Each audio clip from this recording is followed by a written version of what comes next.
Iran മറ്റൊരു American വിമാനം കൂടി വെടിവെച്ചിട്ടു. ഇന്ന് ഔദ്യോഗികമായി അമേരിക്കൻ വ്യോമസേനയുടെ കശാപ്പ് ദിനം എന്ന് വേണമെങ്കിൽ വിളിക്കാം. അമേരിക്കൻ വ്യോമസേനയുടെ അഹങ്കാരം തകർന്ന ദിനമാണ് ഇത്. ചരിത്ര പുസ്തകങ്ങളിൽ ഇത് രേഖപ്പെടുത്തുകയും ചെയ്യും. അല്പം മുമ്പ് ഇറാന്റെ തസ്നീം ന്യൂസ് ഏജൻസി ചില ചിത്രങ്ങൾ പുറത്തുവിട്ടിരുന്നു. ഇന്ന് മാത്രം വെടിവെച്ചിടപ്പെട്ട 4ാമത്തെ അമേരിക്കൻ യുദ്ധവിമാനമാണിതെന്ന് അവർ അവകാശപ്പെടുന്നു. വിമാനത്തിൻ്റെ തരം ഇതുവരെ സ്ഥിരീകരിച്ചിട്ടില്ലെങ്കിലും ഇത് ഒരു F-16 അല്ലെങ്കിൽ F-15 സ്ട്രൈക്ക് ഈഗിൾ ആകാനാണ് സാധ്യതയെന്നാണ് വിദഗ്ധർ വിലയിരുത്തപ്പെടുന്നത്. അവശിഷ്ടങ്ങളുടെ രൂപം പരിശോധിക്കുമ്പോൾ ഇത് F-35A ആകാനുള്ള സാധ്യത കുറവാണ്. കഴിഞ്ഞ 24 മണിക്കൂറിനുള്ളിൽ തകർക്കപ്പെട്ടതോ കേടുപാടുകൾ സംഭവിച്ചതോ ആയ വിമാനങ്ങളുടെ പട്ടിക ഈ ലെവലിലാണ്. F-15E യുദ്ധവിമാനം, രണ്ടാമത്തത് HH-60W ജോളി ഗ്രീൻ. 2 ഹെലികോപ്റ്ററുകൾക്ക് കേടുപാടുകൾ സംഭവിച്ചു.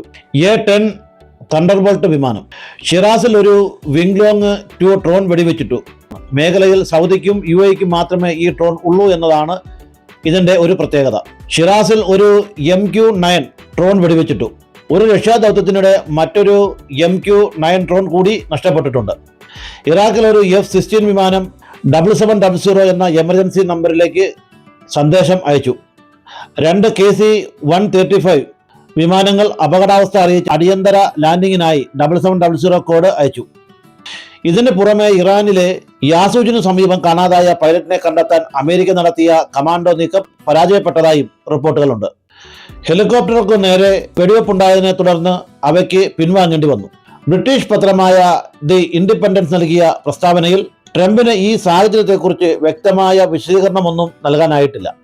നമ്മൾ ഒരു യഥാർത്ഥ യുദ്ധത്തിലാണ്, യുദ്ധത്തിൽ ഇത്തരം കാര്യങ്ങൾ സംഭവിക്കാം എന്ന് പറഞ്ഞ അദ്ദേഹം പൈലറ്റിന് എന്തെങ്കിലും സംഭവിച്ചാൽ ഇറാൻ കടുത്ത പ്രത്യാഘാതങ്ങൾ നേരിടേണ്ടി വരുമെന്നും ഭീഷണിപ്പെടുത്തുകയും ചെയ്തു. 2026 ഏപ്രിൽ 3 ഒരു ചരിത്ര ദിനമാണ്. ലോകത്തിലെ ഏറ്റവും കരുത്തുറ്റ സൈന്യമെന്ന് അവകാശപ്പെടുന്ന അമേരിക്കയുടെ അഭിമാനമായ വ്യോമസേന തകർക്കപ്പെട്ട ദിനമായി ഇതിനെ അടയാളപ്പെടുത്തും.